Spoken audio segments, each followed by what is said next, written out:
So ayun guys, tayo ay maglilinis ng sasakyan. Yan, mag-check up. I-check up po yung ating makina. Wow. Kasi kailangan natin yan guys para sa ating hanap buhay.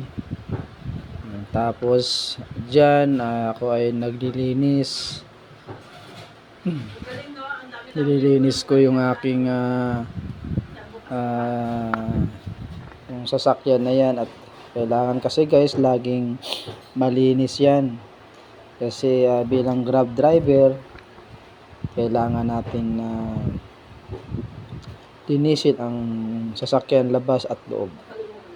So yan nga ang aking ginagawa. Sinasabunan ko muna bago ko buhusan ng tubig. Yan, gabi talaga ako naghuhugas guys kasi para hindi mainit.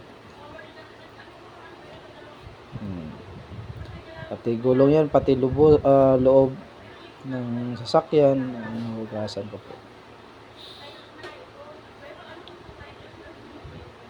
Diba kahit tayo guys, pwede na natin tayo rin na maglinis. Total wala naman tayong ginagawa.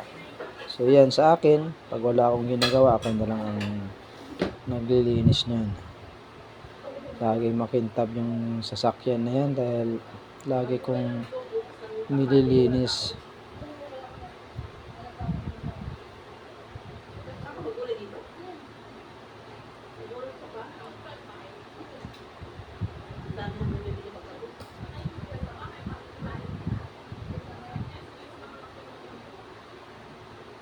Pati yung mga gulong niyan nililinis ko.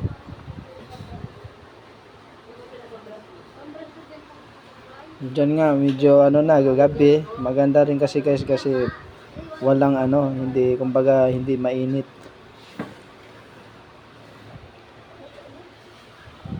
Kaya habang sinasabunan ko ang sasakyan iyan, para malinis na malinis yung guys. Pati loob niyan, nililinis ko rin. Yan, kasama ko pala yung aking mga anak dyan, si Daniel at saka si Sean. Yan yung aking dalawang anak. Ang taga-video ko pala dyan ay si Sean, yung aking panganay. Ang bunso naman nandyan sa loob, nagpupunas-punas. Yan, siya yung nagpupunas dyan sa loob.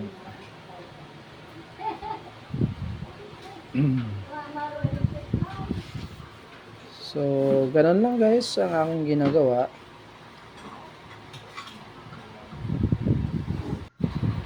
So ayan guys, thanks for watching guys. Salamat po ng marami. Pwede kayong mag-subscribe dyan sa aking mga video.